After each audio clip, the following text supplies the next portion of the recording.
Setara 2 batalion pasukan TNI Polisi, Jenderal Sigit sebut KKB Papua milik 316 pucuk senpi. Kekuatan tempur kelompok kriminal bersenjata atau KKB Papua akhirnya terungkap ke publik. Informasi ini dibeberkan langsung oleh Kapolri Jenderal Listio Sigit Prabowo. Menurut data yang dipaparkan, KKB Papua ternyata setara 2 batalion dengan ratusan senjata api. Kapolri menyebut, ada 24 jaringan kelompok kriminal bersenjata KKB di wilayah Papua. Total anggota KKB diperkirakan mencapai 1.438 orang.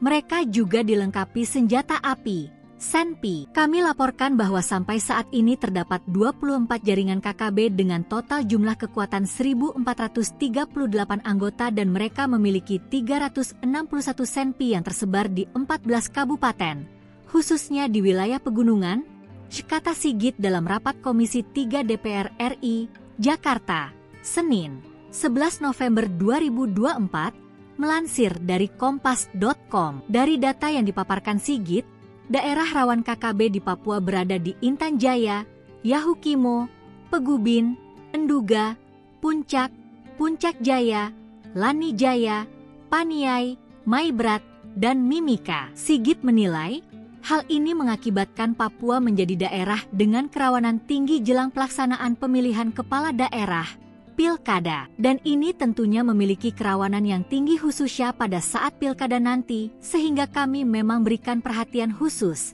ujarnya. Selain itu, ia memaparkan data gangguan KKB sejak awal 2024 hingga saat ini. Tercatat, ada 217 aksi dengan jumlah 104 korban dengan rincian 56 meninggal dunia dan 48 luka-luka. Data gangguan KKB selama 2024 ada 217 aksi dan 104 korban, ungkapnya. Selanjutnya, Sigit mengungkap ada kelompok KKB yang bergerak secara politik. Hingga saat ini, mereka sudah melakukan setidaknya 205 aksi.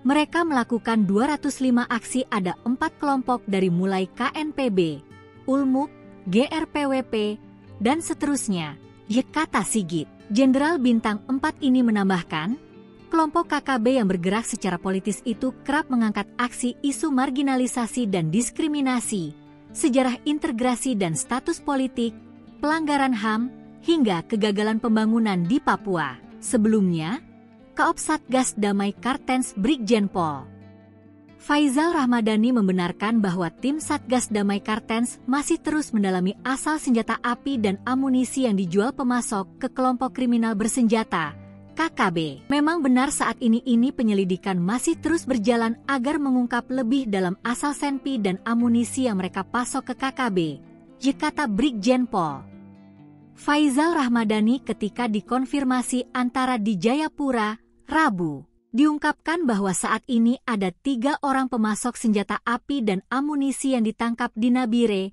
Papua Tengah. Dikatakan pula oleh Kaop Satgas Damai Kartens bahwa mereka ditangkap dalam waktu yang berbeda. 3 pemasok itu saat ini masih diperiksa penyidik. Awalnya, kata Brigjen Pol Faizal yang juga menjabat Wakapolda Papua, penangkapan terhadap Maais Herlik Imburi, 44, pada tanggal 19 Oktober lalu. Pemasok amunisi ke KKB kelompok Jemi Magayogi ini ditangkap saat menuju Paniai dengan barang bukti 104 butir amunisi. Selang beberapa hari, pada tanggal 23 Oktober 2024, Otto Burdam ditangkap. Selang 2 hari, tepatnya pada tanggal 25 Oktober lalu, tim Satgas Damai Kartens menangkap Moses Rumrapuk, 34. Tim terus berupaya mengungkap jaringan pemasok senpi dan amunisi ke KKB, kata Kaop Satgas Damai Kartens Brigjen Pol Faizal Rahmadani.